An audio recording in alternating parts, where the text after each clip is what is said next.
Have you ever had a friend? I don't mean just any passing friend, but a real, true friend. A friend that Jehovah sent to you at just the right time, for just the right purpose. I had a friend like that. And with everything that's happened recently, I'd like to tell you about it while it's fresh in my mind. Her name was Mary. And we met in the most unlikely of circumstances. You see, my husband and I had been married for about a year. And we had just inherited the house that my husband's father had built in Bethlehem. And my, was it a house. A big house for just the two of us. But I guess when you're raising 12 children, you build a big house. I, however, did not have any children yet. And well, honestly, I thought I'd have at least one by now. But I suppose Jehovah knows what he's doing. Well, our big house became a big blessing because Herod decreed that he wanted the entire world to be registered. And that meant that people started streaming into Bethlehem. People who needed a place to stay. It was my husband's idea to turn our house into an inn. And I wholeheartedly agreed. Until I realized that meant I was not going to be leaving my kitchen for weeks on end. Not that I would have wanted to, seeing as how there were strangers taking over the rest of my house. I could at least be thankful, I guess. I mean, my husband is from the tribe of Judah, so we could register right here in Bethlehem. Donkeys and I don't travel well together, so... But, as the weeks went on and on, I'll admit to you that my life just became this constant cycle of preparing a meal and then cleaning it up only to turn around and start preparing the next one. And I was feeling frustrated and lonely, exhausted. But if only I had had the patience to trust in the mercy that Jehovah was preparing to send my way. Mercy that came in the form of a friend. One evening, after dinner, I was washing dishes, and I heard my husband outside informing yet another person that we simply had no more room to take in anybody else. Normally, I would have just ignored the rest of the conversation. But something in this man's voice, it pulled at my heart. It drew me outside.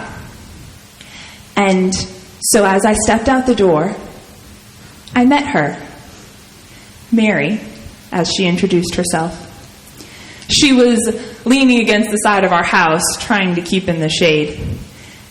And as I looked into her eyes, I saw something. Actually, I guess it was more of a reflection. Like her eyes were mirroring the feelings that I was having in my heart. Feelings of fear, loneliness, desperation, exhaustion. And I knew immediately that I could not let her leave. I needed her to stay. I needed to get to know her. Besides, it was quite obvious that she was expecting a baby any day now, and to keep traveling around could not be good. So suddenly, I had a brilliant idea. Well, crazy idea, I guess, because when I mentioned it, my husband looked at me like I was crazy. But luckily, Mary and her husband, his name was Joseph, they agreed. You see, when my husband's father built this house, he attached to the back of it a stable of sorts, a place to keep the livestock out of the weather. And even recently, it had been used by the local shepherds. They used it to temporarily keep any injured sheep.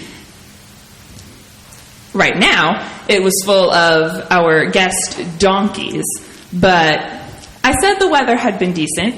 Why couldn't we stake the donkeys out in the yard and clean up the stable for Mary and Joseph? At least it would be dry and somewhat private. So, as the men went to prepare the stable, I brought Mary into my kitchen, and we connected at once. She even offered to help me with all of the chores in the kitchen in exchange for the place to stay. She confided in me that her and Joseph didn't have much, and when they had set out for Bethlehem, it was in complete faith that Jehovah would provide. And my, was she a help over the next couple days.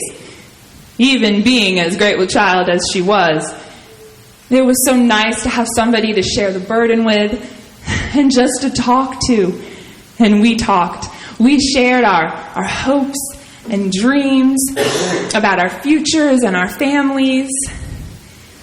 I even confided in her my sorrow at not being able to conceive myself. And I told her how excited I was for her little one to come along.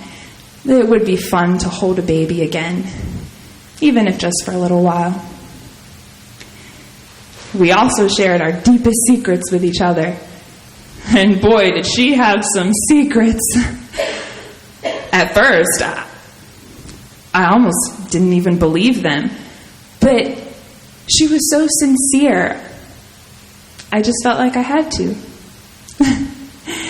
She called me Jehovah's provision for her. And here I was thinking of her as his provision for me. Amazing how his mercy works.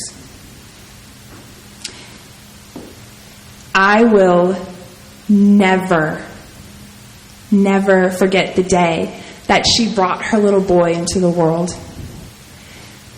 Being relatively new to the area myself, I did not know of any midwives around. But Mary said that she only wanted me anyway. I guess her confidence in me helping to deliver her baby was a whole lot greater than my confidence in myself, let me tell you. But as I stood there, holding this screaming little boy in my arms, trying to clean him up, I felt something. Something that I had never felt before or since. And I knew that everything Mary had told me about this child had to be true. I still don't fully understand it all, but I do know this. I got to be the first one to hold a very special gift. A gift from Jehovah himself. And as I handed him to Mary, and she wrapped him up in the few cloths I was able to spare from the inn, I saw that same realization in her eyes. The realization of who she was truly holding. The birth of Yeshua, as they later named him, was not the only event of that day. As the sun went down, the sky stayed bright. At first, I thought it was the moonrise, but then we noticed a star, a very bright star, directly above us in the sky. We also had excitement in the form of the local shepherds. I had just gone back into the house when there was a commotion from the donkeys out in the yard. I went back out in time to see about half a dozen shepherds taking over the stable. They were all standing there in and around the stable, and they were completely silent, just staring in awe at baby Yeshua in the manger where Mary had finally laid him down. The next couple days, they started spreading stories about angels and prophecies, and quite honestly, I still don't understand all of it, but sure was amazing. A few days later, we noticed that the crowds had stopped streaming into Bethlehem. In fact, they were starting to stream out, and soon enough, our inn turned back into our home, and I was grateful, let me tell you. But the thought of Joseph taking little Yeshua and my dear friend Mary with him, it was more than I could bear. I wasn't ready to say goodbye. So you can imagine my delight when my husband said that he had asked Joseph to move in with us. We had learned that Joseph was a carpenter, and there was no shortage of carpentry work in Bethlehem. And as the months went on, my friendship with Mary deepened. And little Yeshua brought such light and joy into our home. Whenever I would look at him, and he would look at me in the eyes, it was almost like he could see and understand my thoughts. I know that sounds crazy, but it gave me peace. The same kind of peace that I kept seeing in Mary's eyes. I wish that things could have gone on like that forever. But one evening, just as we were sitting down to supper, we heard a commotion out in the front yard. And as we went to investigate, there in the street in front of our house was a caravan. Camels, horses, men dressed in the most exotic uniforms I had ever seen. And they came to us, to our door, saying they were looking for the child king. Well, of course, we invited them in and then asked them how they knew about Yeshua and where to find him. They mentioned the star, and they said they'd been following it. They presented him with gifts, expensive gifts, and then they just left, disappeared, camels and all.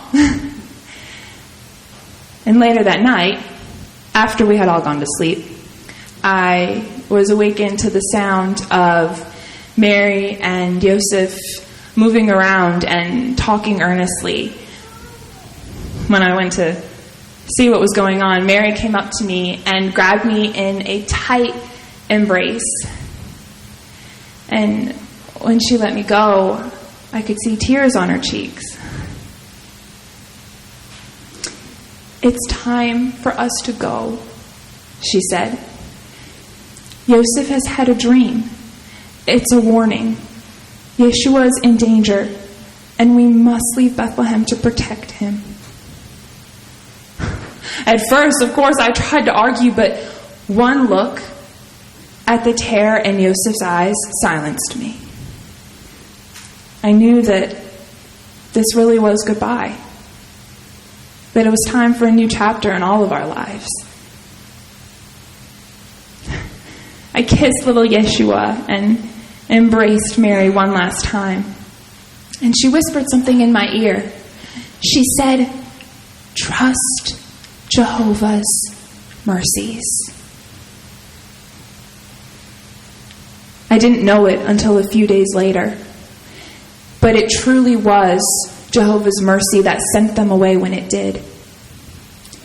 And it was Jehovah's mercy that didn't give me a child that I would have lost in the massacre that happened under Herod's orders.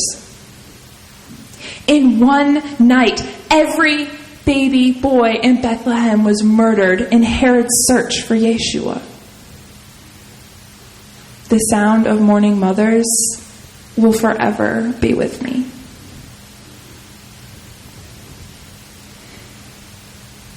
Since that day, I have had to lean on Mary's last words to me very often. Trust Jehovah's mercy. Jehovah knew.